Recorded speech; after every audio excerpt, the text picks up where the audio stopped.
Don't pay for the college experience forever. If you have kids and you're saving for college, watch this video and maybe you have your kids join you as well.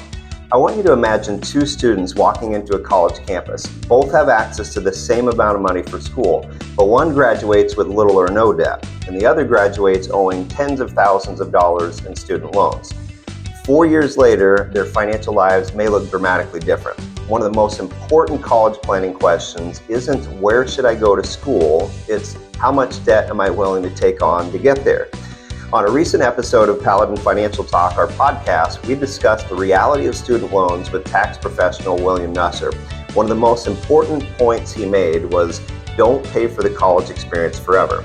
College should be a time of growth, learning, friendships, and new experiences, but too many students borrow money for things that won't matter 5 years after graduation.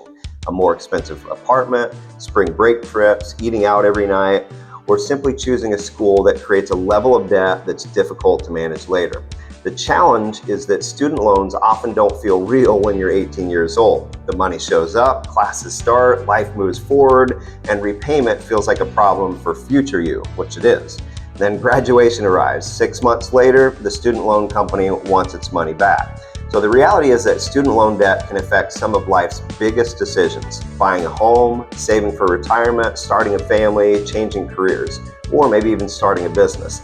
That's why families need to think carefully about the trade-offs before signing loan documents.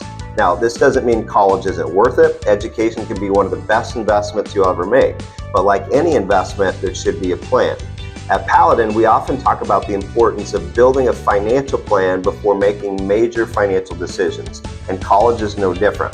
What degree are you pursuing? What career opportunities will it create? What will be the expected income after you graduate?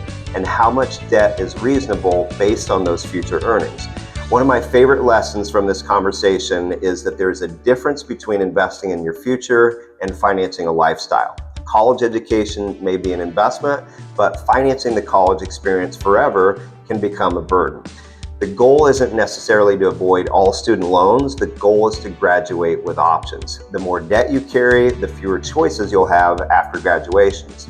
One of the reasons we created the 4 pillars in our Paladin plan process is because financial decisions rarely exist in isolation. A student loan decision made at age 18 can affect your ability to buy a home, save for retirement, a lot of other life decisions. If you're helping a child or grandchild prepare for college, start these conversations early. Talk about costs and expectations. Talk about how the loans will eventually need to be repaid. I'd even suggest sitting down with your child and build a budget to show them what their income and expenses will be once they graduate and those debt payments start rolling in. Remember this, the decisions made before college can have an impact for decades afterward. That's why we encourage families to think beyond simply getting into college and focus on how that decision fits into their overall plan. If you found this helpful, make sure to subscribe for more videos on retirement, taxes, investing, and financial planning. And if there's a topic you'd like us to cover in a future video, leave it in the comments below.